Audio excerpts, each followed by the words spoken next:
quiet down really, really well.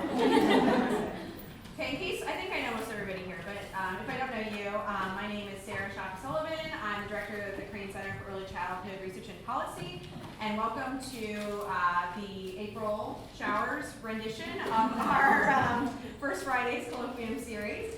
I'm really happy to introduce Dr. Shayne Piasta, who's going to talk to us today about empirical findings concerning alphabet learning and instruction. Shayne is an assistant professor in the Department of Teaching and Learning in our College of Education and Human Ecology. Her research focuses on early literacy development and how it is best supported during preschool and elementary school years. Her research has been funded by the Institute for Education Sciences and the Eunice Kennedy Shriver National Institute of Child Health and Human Development, which is now such an incredible mouthful. Every time I write it, I feel like there's so many letters. But anyway, we're very excited to have Shayne here with us today to talk to us about her research. And I'll be back at the end to remind you about things we've got coming up. And please help yourself to some snacks. So take it away. Thank you. Okay, so thank you all for being here on this rainy afternoon and before a holiday weekend. So today I'll be talking about what we know from research concerning children's alphabet knowledge learning and also instruction. So before I jump into that, I wanted to start off by really making sure that we were all on the same page in terms of understanding what I'm talking about when I refer to alphabet knowledge. So when I'm talking about alphabet knowledge, I'm talking about the ability to differentiate and recognize the various forms that letters take. Perhaps talking about the ability to produce those forms yourself, so letter writing. I won't be spending too much time talking about this today, but this is certainly a component. Talking about being able to then link those forms to their discrete names. And of course, also linking those forms to some of their most common sounds. Okay? So that seems pretty easy. I'm going to go out on a limb and say pretty much everyone in this room can probably do those things without really thinking about it. So why do we care then about alphabet knowledge? Well, alphabet knowledge is really one of children's first forays into beginning to learn to read and write. So when we think about emergent literacy, one of the very first things that children who are learning to read and write in an alphabetic language such as English need to know is what's termed the alphabetic principle.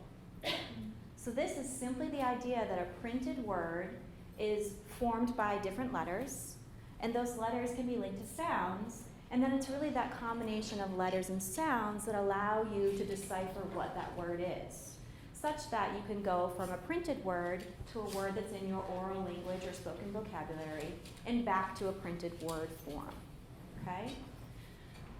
Also, the idea of knowing those letter-sound correspondences at a very basic level is what allows children to start being able to decipher those words that they probably have never read in printed text, which for a young child is almost every word. So in these ways, alphabet knowledge is really the building blocks for children as they build their early language and literacy skills. Okay. So again, though, that seems pretty simple. We do all of these things as skilled readers and writers without really thinking about it.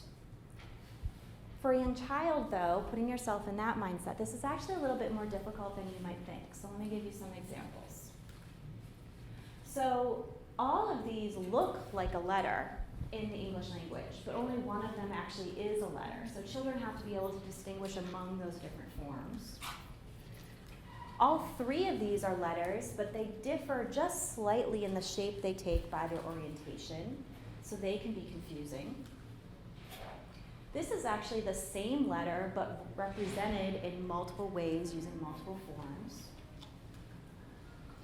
And when we think about sounds, there are certain sounds that to us sound distinct because we have something to link it to, but to a young child may not seem to be all that distinct. So for example, the sound made by the letter F and the sound made by the letter V actually only differ in one aspect. They only differ in how they're produced by whether or not your vocal cords vibrate, which is called voicing. So to a young child, this distinction might not be as apparent as it would be to us. And then, of course, you have certain letters, like the letter G, that are associated with more than one sound. So G can make the sound it does at the beginning of the word gator, or it can make the sound it does at the beginning of the word giraffe. Okay. So now that we're kind of all on the same page and hopefully agree that maybe this is a little bit more difficult than we might have at first thought, what I thought I'd do today is organize this into two parts. So first, I want to talk about what we know in terms of children's development of alphabet knowledge based on the research literature. And then I'm going to turn and talk to what we know from the empirical literature concerning how to go about teaching this. And for each of these, what I'm going to do is actually address 4 questions that can be answered using the empirical research literature. So with respect to alphabet knowledge development, which I'll talk about first, I'll talk a little bit about individual differences, whether we can predict those differences, whether those are linked to later literacy skills, and finally, and what I think is kind of most interesting and we'll spend most of our time on, is whether there are any patterns in how children develop their alphabet knowledge. Okay, so here we go. So the first question is, do children exhibit individual differences in their alphabet knowledge development?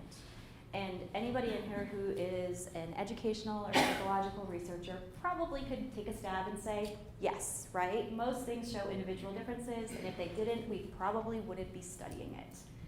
So here's just one piece of evidence showing you that children differ in their alphabet knowledge. So this is taken from a study by Torpa et al., where they measured children's alphabet knowledge across a number of years at multiple time points. And then they used analytical techniques to cluster this and also produce trajectories. And so what they found is that children really fell into 3 different profiles. So you have these children who kind of came in knowing a lot of letters and then continued to just learn the rest of them, right?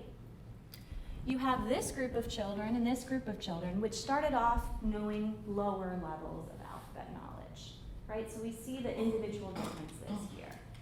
But what's really interesting and really important is that it's not just differences in status, but it's differences in how these children change and acquire and develop that alphabet knowledge over time. Such that, like I said, these children start off high, learn the rest of their letters. These kids start off low, but then they make this rapid acceleration, right? They learn them pretty quickly to the point where then they're learning all of their letters. Then we have this other group of kids who start off low, and they refer to this as the low but delayed group. I would say maybe slow. So the low but slow group that actually starts off low and takes a bit longer time to kind of gain that alphabet knowledge, develop that alphabet knowledge to the point where they then have learned all of their letters. And we're going to come back to this point. But the answer to our question then is clearly yes, and that's substantiated by a number of other articles or research studies as well. So can we predict these differences? Do we know who is likely to be in that lower group such that we can hopefully help those kids? Again, the answer is yes. So kids that tend to exhibit lower alphabet knowledge tend to be children whose parents experienced reading difficulties or perhaps reading disabilities, suggesting that there may be a genetic component to this. Children who have speech and language impairments. Children who have other cognitive deficits and delays, such as those with Down syndrome. Children who are dual language learners or learning English as a second language. Children from high poverty backgrounds. And children who have had few opportunities to interact with print. And really, this last point is probably an explanation for many of the others on this list, right? So children from poverty may have lower alphabet knowledge because they have had fewer opportunities to engage with print in meaningful ways. Okay, so why do we care then? We know that kids differ in their alphabet knowledge, and we can predict who the kids that are likely to have low and slow growth in alphabet knowledge are. Why does it matter? Is it linked to their later outcomes in terms of in terms of literacy? So the National Early Literacy Panel was charged with reviewing the literature exactly on this topic as a piece of what they did. So they looked at all the studies that were conducted with preschoolers and kindergartners that then followed these children through the later grades to look at how early emergent literacy skills connected with later literacy outcomes.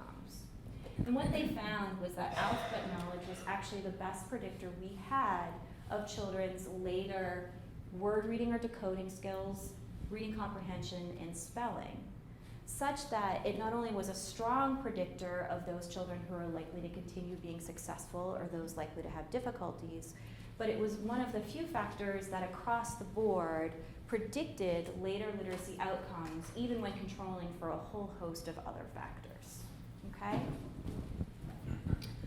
Moreover, it's not, again, just about status. It truly is about development. So if we come back to this study, you actually see that these patterns play out with respect not only to their alphabet knowledge development, but also with respect to their later literacy outcomes. So when these children were followed and their reading fluency and reading comprehension was examined down the line, the kids in this high group tended to have the best outcomes. The kids that were in the low but rapidly accelerating group tended to have the next best outcomes. And the kids in the low but slow group tended to be the children that were most likely to experience fluency and reading comprehension difficulties. Okay, so early alphabet knowledge and development really is linked to these outcomes. So then what I think is probably the most interesting piece, can we think about or identify any patterns in how children are developing this knowledge? And there actually is a fair amount of work on this topic, so I'll go through just a few of them with you. So first, just like language development, where we think about children having earlier developing receptive language as opposed to expressive language, children tend to develop their alphabet knowledge recognition skills before their production skills. So if you had a bunch of letters and you spread them out and you said, find me the B, that's probably more likely to be, a child is more likely to be successful with that before they'd be able to, you point to the letter B and ask them what that letter is. In the US in particular, children tend to develop their knowledge of letter names prior to developing their knowledge of letter sounds. And oftentimes, this follows alphabetic order, such that children are more likely to have developed knowledge about letters at the beginning of the alphabet prior to developing knowledge at the end of the alphabet. And of course, that could be an artifact of teaching the ABC song or other ways that we're providing alphabet experiences to young children. Also within this, some have put forth the idea that it's not truly the beginning of the alphabet through the end of the alphabet as a continuum, but really just those three letters of A, B, C, right? Because we often refer to them as the ABCs. There are also patterns with respect to letter shapes. So this is mostly with respect to children's knowledge of letter names for lowercase letters. Letters that have a similar uppercase and lowercase shape tend to be, knowledge of that tends to be developed earlier than knowledge of letters that have dissimilar shapes. So if you think of the letter C, for example, uppercase and lowercase look fairly similar, as opposed to something like the letter G, where the uppercase and lowercase forms are very different. There's also evidence that children are more likely to learn letters that have a distinctive shape. Again, this primarily plays out with lowercase letters. We don't see the same patterns with uppercase. But if there's a distinctive shape, like the letter O or the letter X, knowledge of that tends to be developed earlier than letters that have a less distinctive shape, like the B, P, and D that I showed you on the very first slide. There are also patterns with respect to letter sounds. So some work has shown that children are likely to develop knowledge of letters that they can physically articulate earlier in development before letters that they have more difficulty articulating. Seems to make sense. And also that some letters that have very similar sounds, so if you think about the short vowel sound for E and I, for example, those tend to be confusing to children such that they have difficulties learning those, and that tends to occur later on in development. Another couple of patterns to point out, children tend to show an own name advantage. This is probably one of the most well-known patterns that's found in alphabet knowledge development. So children, in terms of naming letters, are much more likely to develop knowledge of letters within their own first names prior to letters outside of that, although the evidence concerning letter sound development is actually pretty mixed on this fact. And some have also found that really this comes down to that first initial, that first letter advantage. So children are very likely to be familiar with the first initial of their first names. So I'm very likely to have recognized the S early on in my development. There's also what's called the letter name structure effect, and this is another well-documented pattern. So what I mean by this is that certain letters follow certain patterns in how they're named. So you have some letters that take a consonant vowel letter name. These would be letters like B, where you actually hear the sound with which the letter is associated at the very beginning of the letter name, okay?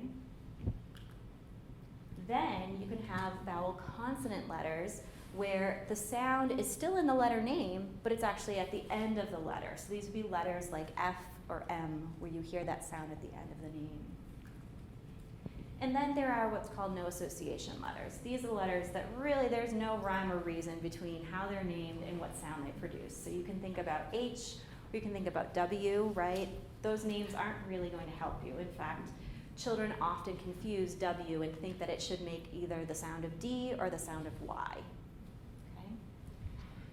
So the pattern that's been found then is that children tend to follow a sequence in how the names or how the sounds are learned for the letters depending on how they're named. So with respect to letter sound knowledge, the evidence suggests that children are more likely to develop knowledge of CV letters first, followed by VC letters. And then there's actually some mixed evidence as to whether or not VC letters are likely to be learned prior to NA letters. Okay, does that make sense? Okay. All right, that holds for letter sounds. There's actually very conflicting evidence as to whether or not this would also hold for letter naming. Because really, the idea here is that the kids are picking up on the cue from the sound in the letter name in order to learn it. And there is some evidence suggesting that that is exactly what's happening, right? So theoretically, we think that's what's happening. One way that we've looked at this is to think about children's phonological processing skills. So phonological processing is children's awareness of and ability to manipulate the sounds that they hear. So one hypothesis then is if this is truly why they're able to learn those CV and perhaps VC letters, is that they're using their phonological processing to extract that letter sound cue from the letter name. So you can look at that by here we have children who are below the mean, at the mean, and above the mean in terms of phonological processing skill. And then we can represent the different letter types. And just as we'd expect, kids who have lower phonological processing tend to not show any distinction in the types of letters that for which they've learned the sounds. Whereas kids who have average or even above average phonological processing tend to be able to then use that to extract the sound cue and thus show this pattern, whereas other children of the same age in the same school context do not. So one of the things that I find really interesting then about kids' alphabet knowledge development is that we've generally looked at this in terms of these patterns or these different factors. And to me, sometimes these things actually seem to be in conflict with one another.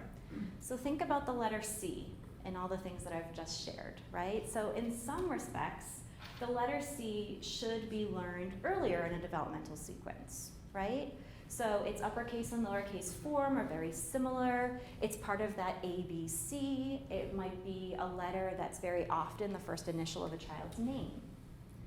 But in other respects, C should actually happen in the later part of development.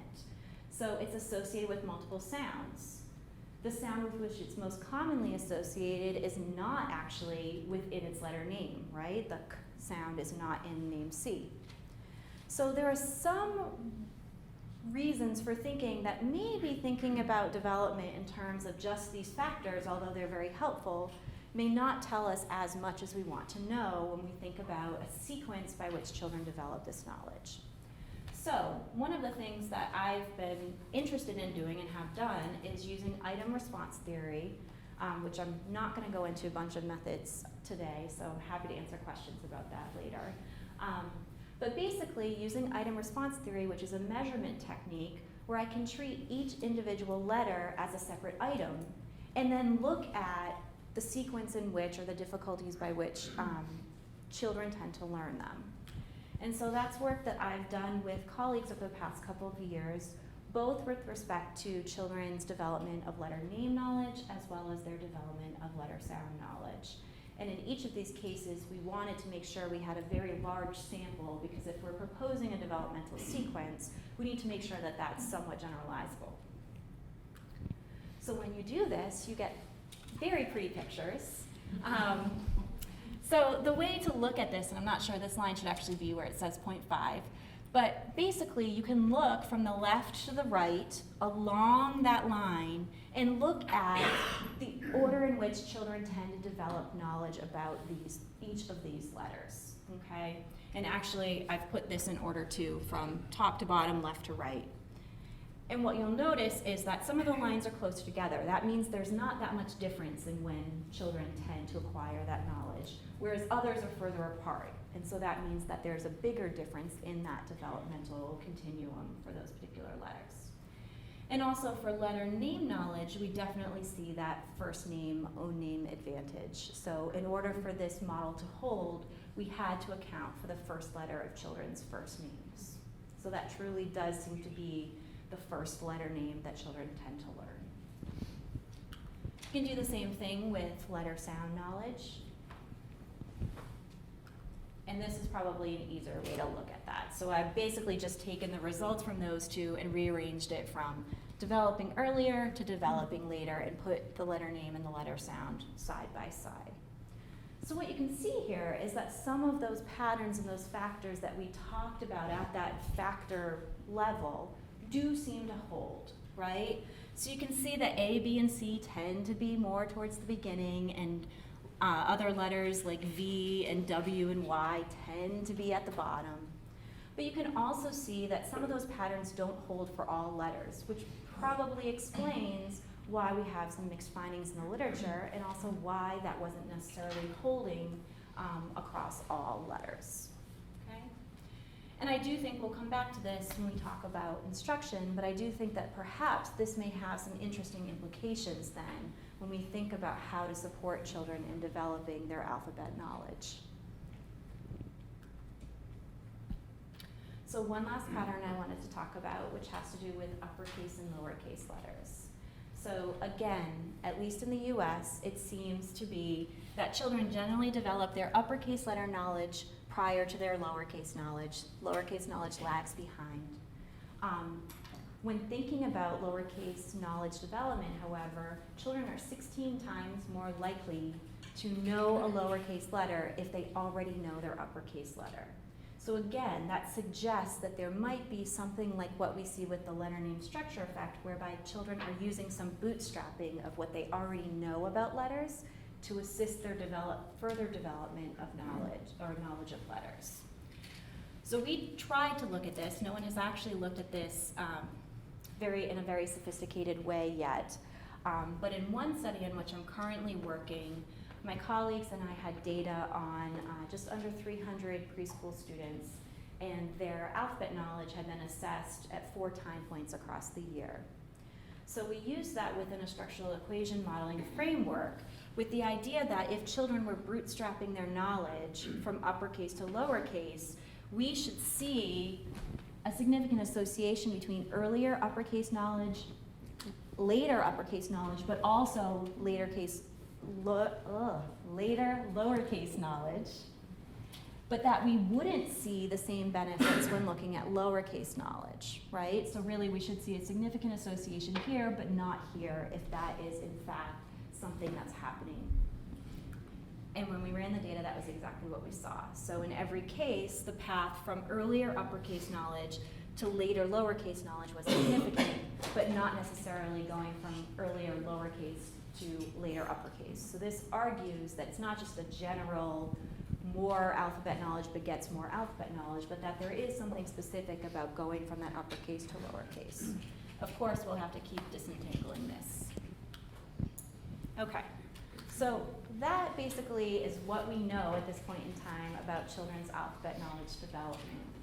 So now I'm going to turn to what we know about instruction to support that development. And again, specifically thinking about those kids, especially who are in that low and slow growing type of trajectory. So the questions that I'm going to talk about here are first with respect to alphabet standards and benchmarks, current practice and how that's targeting alphabet knowledge, the effectiveness of these current practices, and then what we know about methods that have been identified as effective for supporting alphabet knowledge development. Okay, so given that we know that children differ in their alphabet knowledge, that those differences matter for later literacy outcomes, every learning standard or early learning standard across all 50 states and in the District of Columbia now includes some sort of standard or benchmark concerning alphabet knowledge development. So for some of these, it speaks to both children's development of letter name knowledge, and for others, it includes also letter sound knowledge development. What's interesting about this is that the way that they have chosen to then benchmark these standards really, really varies as well. So in some states, South Dakota, for example, they have a benchmark of knowing 6 letter names by the end of the preschool year, okay? Compare that to Texas, where they expect children to know 20 uppercase and 20 lowercase letters.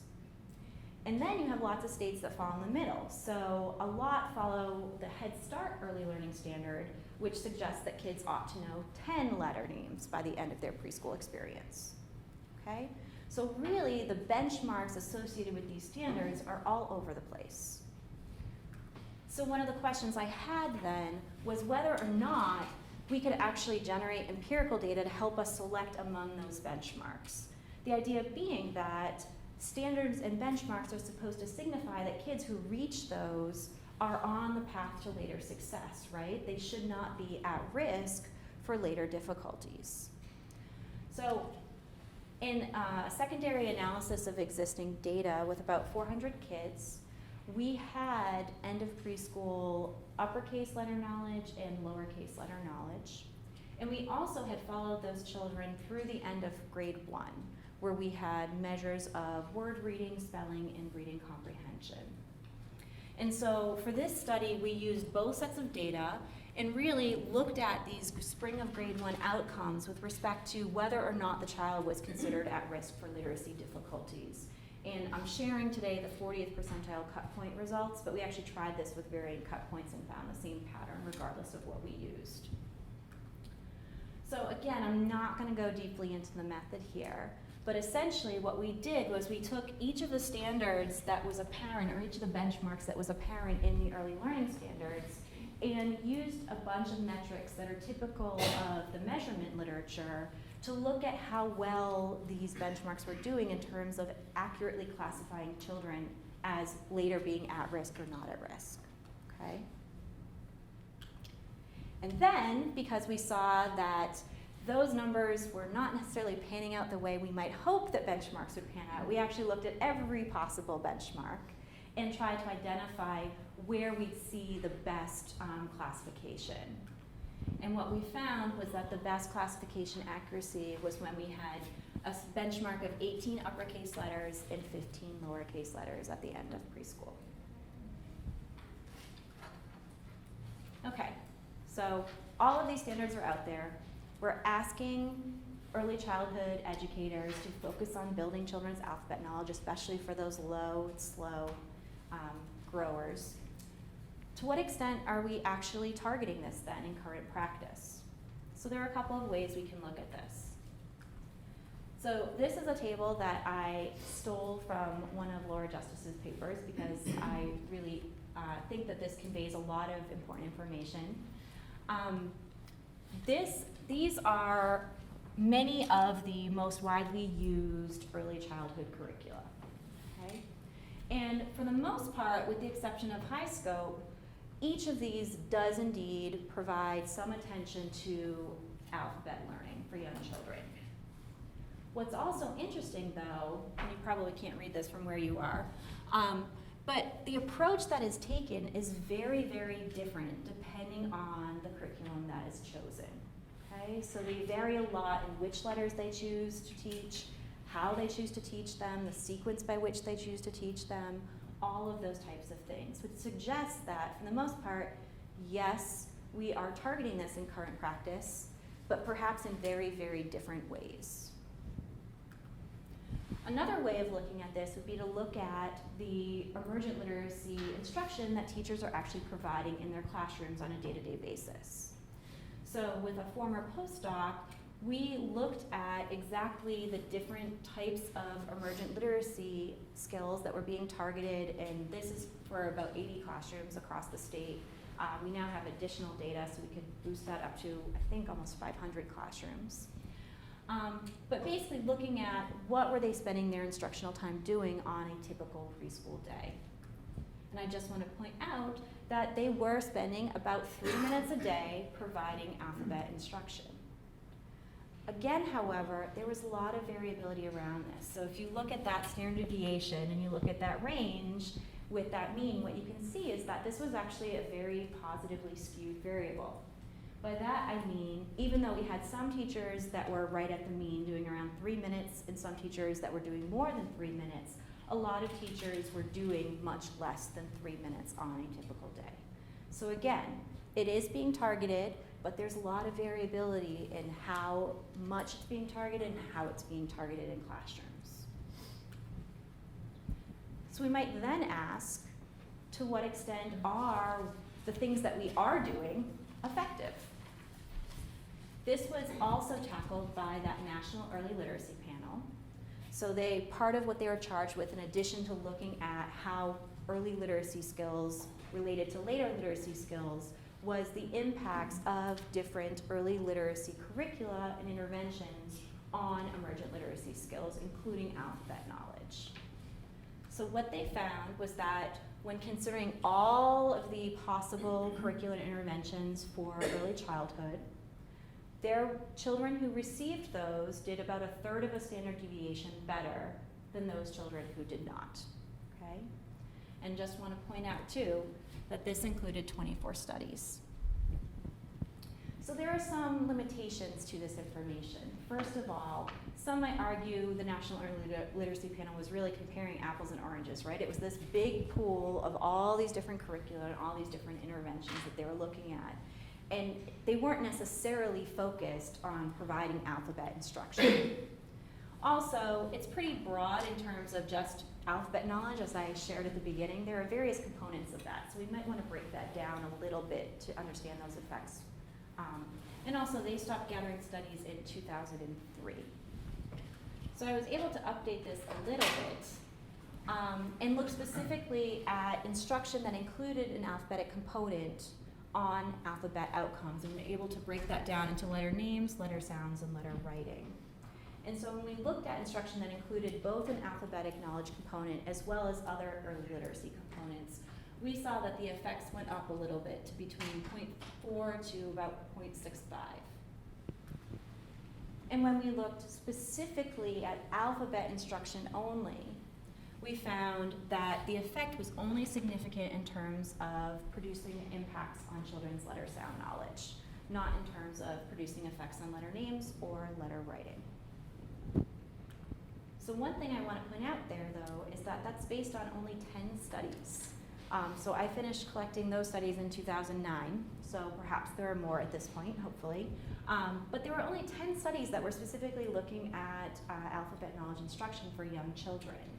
And very few looked at relative approaches, okay? So one method versus another method. Moreover, these are fairly modest effect sizes for something that people tend to think might be something that's pretty easy to facilitate. Some effects were no different from 0. The largest effect was 0.68. Since this time, there have been a few more studies released, and the What Works Clearinghouse, for instance, has a report on a couple of very widely used early childhood curricula. So creative curriculum, which is used in a lot of Head Start programs, as well as Let's Begin with the Letter People, which is really intensely focused on promoting alphabet knowledge. And the What Works Clearinghouse suggests that there's actually no evidence to suggest either of those curricula have significant impacts on children's alphabet knowledge learning. So, the other thing I want to point out is that going back in both of these different meta-analyses as well as other analyses, oftentimes we look for, are we producing larger effects for those children who might be most at risk for later difficulties? And in none of these cases do we see any larger impacts for these kiddos, which also suggests that this isn't artificially restricted by a ceiling effect or anything like that, okay? So we may not be having the impacts that we would be hoping for or thinking we're having on those children, particularly those who are in that low and perhaps slow growing group. So given that, what do we know about effective alphabet instruction? Well, we know a few things. Not as much, not nearly as much as what we know about alphabet knowledge development. So remember that letter name structure effect, right? The idea that kids tend to follow this pattern. So building on this, one idea I had was that perhaps we need to think about capitalizing on children's abilities to extract letter sound cues from letter names. And the way I operationalized that was thinking about maybe we should be providing instruction that teaches letter names and sounds simultaneously instead of generally we teach letter names and then we go back and start teaching letter sounds. So I did this in a very small experimental study where I compared the letter sound and other alphabetic learning of children who were taught letter names and sounds simultaneously, compared to two different comparison groups, one that had letter sound instruction only and one that was just a control group, but we actually provided them with number instructions so that there wouldn't be a Hawthorne effect. So the way we did this, I had very, very similar lessons. The only thing that differed across the lessons was whether or not we referred to the letter by name. And for results, what we found was that in general, across the board, children that received the simultaneous letter name and letter sound instruction tended to have the greatest alphabet knowledge at the end, especially with regards to letter sound knowledge. And here we had a little bit limited power, so some of these were trends only with respect to the comparison to the letter sound only group, but there were significant effects only for that letter name and letter sound group when compared to the control condition. Okay, so this suggests that maybe this is a good or effective method for promoting children's alphabet knowledge, especially given that I started with children who already had low levels of knowledge. So what other methods do we know about? Well, across the board in the 3 studies that have examined it, the use of the mnemonics does seem to be beneficial for children in terms of promoting letter sound learning. So children who were taught in a way that utilized mnemonics tended to have better letter sound outcomes, and they also tended to use that information such that they then had better decoding skills later on down the road. The evidence is really mixed with respect to multisensory teaching. So this is the idea that kids should learn in ways that is auditory, haptic, kinesthetic, visual, right, combining across all these different modalities.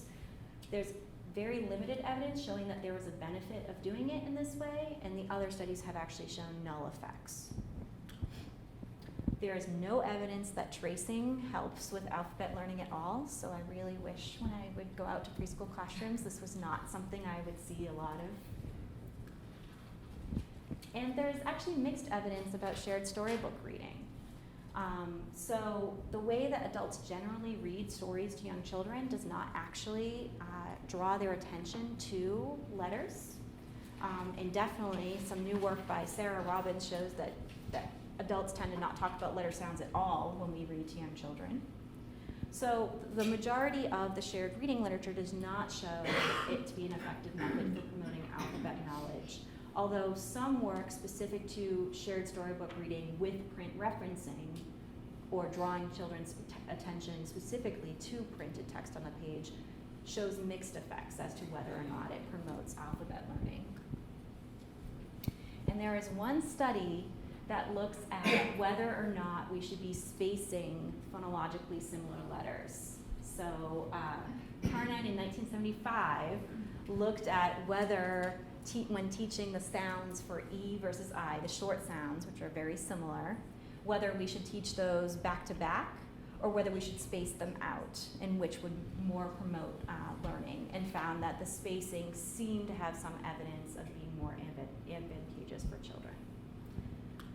So that really, though, is a pretty full synthesis of what we know about instructional methods for supporting children's alphabet knowledge development. And based on the developmental literature, I think that there are probably a large number of other factors we could be looking at, right? So we could be looking at whether actually teaching uppercase prior to lowercase or teaching them simultaneously would be more advantageous. We could look at that developmental sequence and think about should we be not only adjusting our instruction to individual learners' needs, but also to where the letters seem to fall, such that perhaps we spend more time or more intense effort providing instruction on W than we do on A, B, or C, right? There are a lot of unanswered questions here. So that's really my final thought. We seem to have a good handle on how children are developing their alphabet knowledge, and work in that area is ongoing. But really, especially when we think about those children who might need a lot of support in this area, we don't have a lot of research to guide us. So this is really an open area for continued work. So with that, I will say thank you for your attention, and I'm happy to take any questions or comments.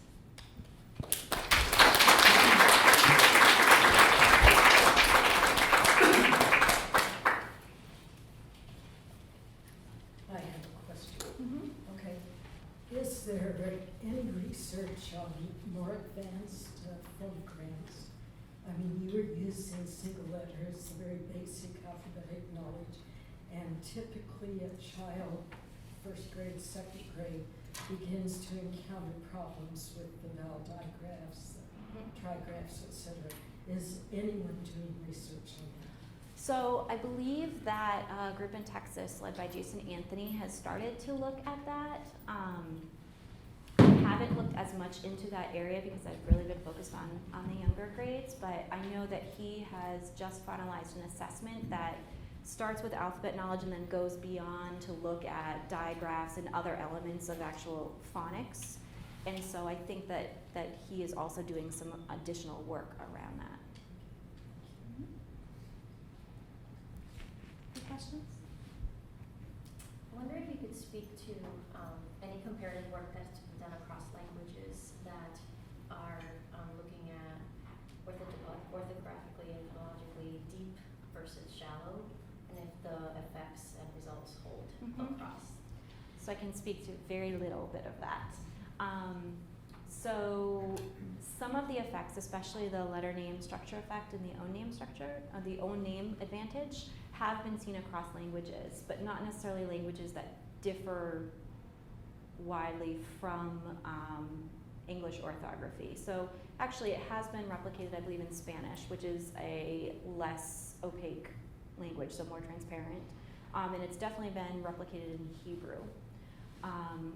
Other than that, I'm not sure that a lot of the other patterns have been looked at in other languages.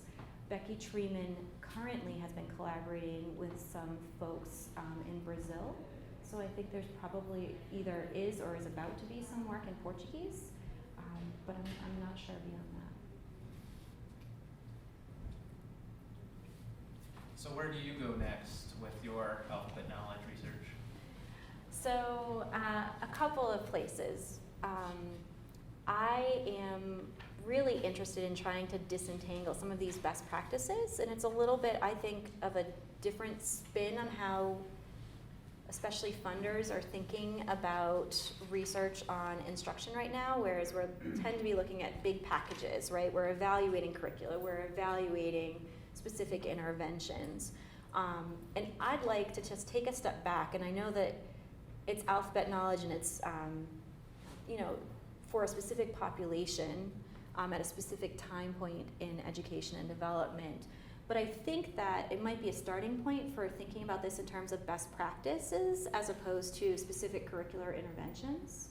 So I'd really like to be able to start taking on some of the ideas that I shared in terms of looking at those developmental factors or the sequence, and can we actually provide some causally interpretable research that would speak to whether or not the seemingly implications for teaching actually hold up when we test it. So you talked a little bit about the intervention you looked at with pairing letter names and letter sounds together.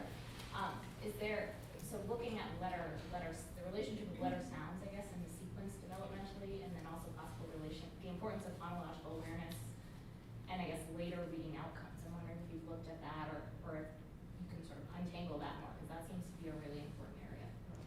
In terms of the idea of multi-competential instruction, or in terms of how they're using their phonological awareness to gain their alphabet I knowledge? think a little bit of both, but I thought it was very interesting when you were looking at the state indicators and risk factor identification that a lot of it's really just focusing on letter names, when it would seem that either the combination of the sounds or possibly just the sounds themselves might actually be. So that's really interesting. I'm trying to think. I know that Schatzsnyder et al., I think it was a 2004, 2006 paper, actually did letter names and letter sounds and other early indicators head to head. They used dominance analysis, which actually hits every single possible predictor against other predictors and sees which accounts for the most variance and which basically is the best predictor. And letter name knowledge still came out on top. So it's interesting. Of course, anytime we can take multiple indicators of how a kid is doing, we're going to have a better prediction. But if we're talking about only being able to use one, it does really seem that the letter name knowledge is the one to go with at this particular age.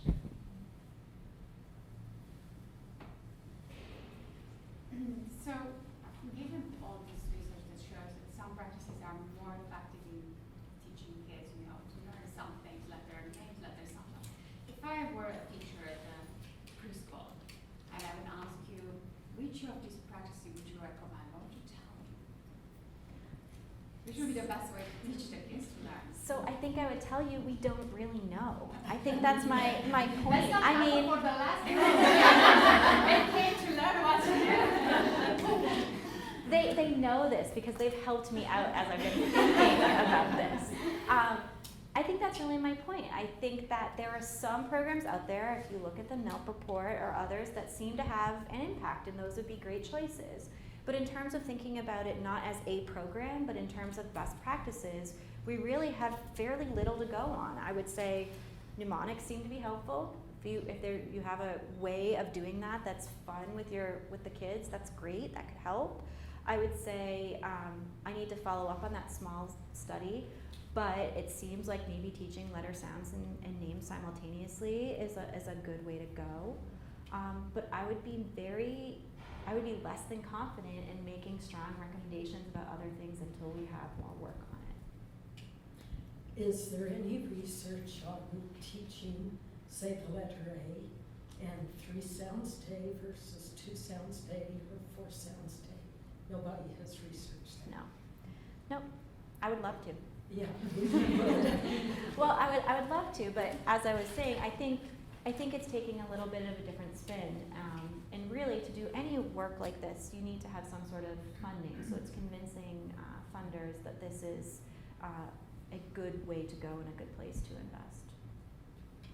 So when you were talking about the different methods, and I know that you said no, I'm not going to say which one would be the best to use, but when you're thinking about the children that are at risk, and you're looking at those 3 lines and talking about, lessening the gap between those children that are scoring very high and those slow achievement children too, and you're thinking about that for teachers and, the methodology, then, what's going to be the best, practices then for teachers to use?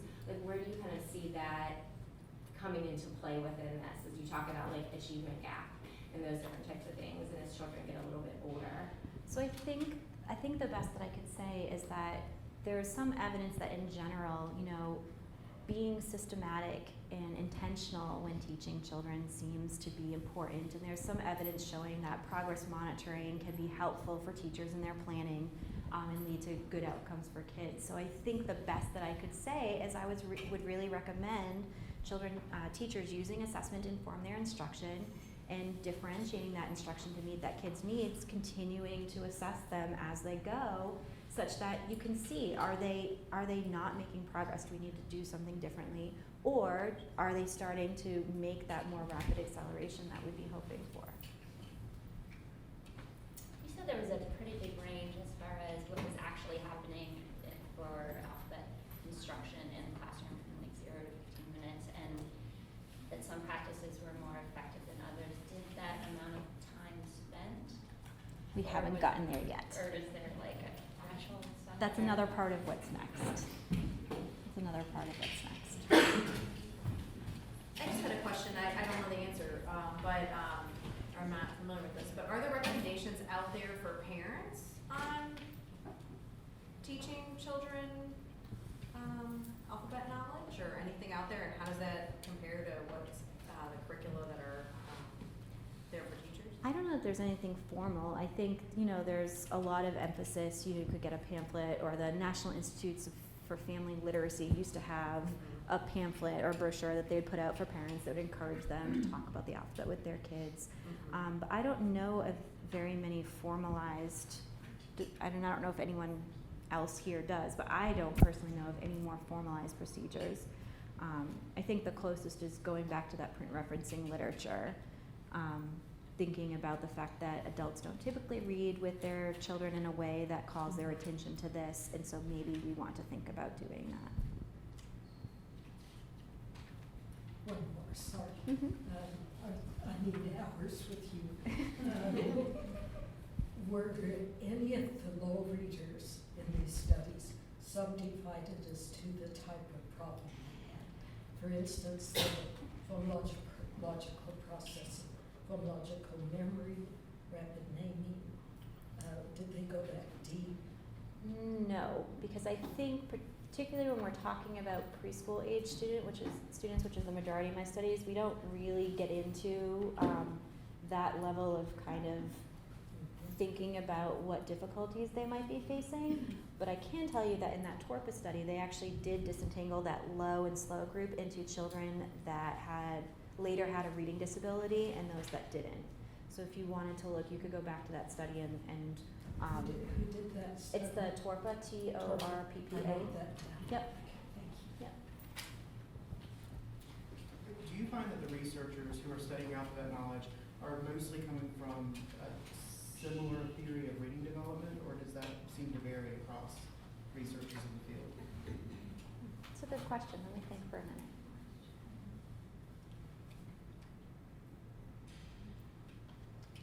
I think for the most part we're coming from a fairly similar theoretical orientation. I think for one, to be interested in this and think it's important, then you're coming from an orientation that emphasizes alphabet development. You're thinking linear Aries work, you're thinking those types of models and theories. I do think that there are a couple who come from a stronger cognitive perspective, and thinking about it as more paired associative learning, which is kind of an interesting framework, but that's more on the development side, because I can't see how that would really work very well when infusing with the early childhood side of things. But for the most part, I think I would say we're coming from a fairly similar orientation, but I'll think about that more too and get back to you if I change my mind.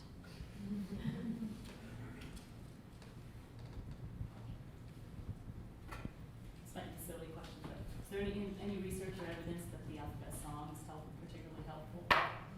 So, trying to think.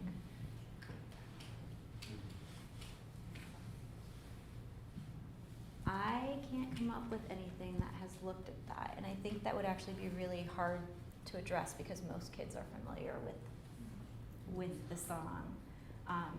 So it would really have to be degree of exposure to the song in order to really manipulate that and look at that. But I would hypothesize that based on the fact that we do see that ABC order effect, either that's coming from the song or parents and teachers are teaching the letters in alphabetical order. So I would think it's tied to one of those two things.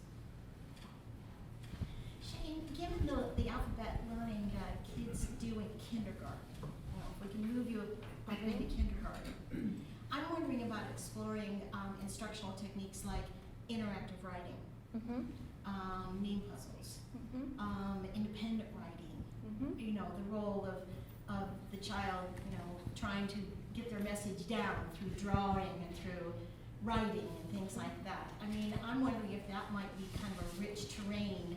It gets a little messier, but a rich terrain for exploring these kinds of questions. I think it certainly could be.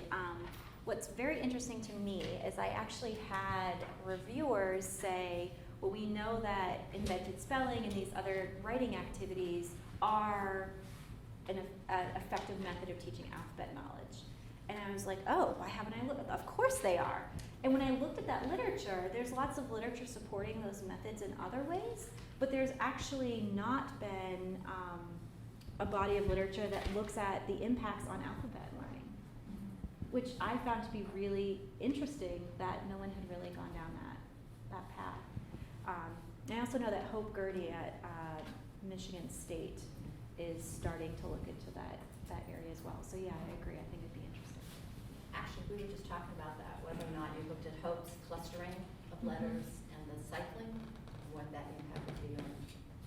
Yeah, I don't know. I'd have to think more about that. But yeah, some of her work is just, I know she's been working on this for a while, it's just coming out in publication.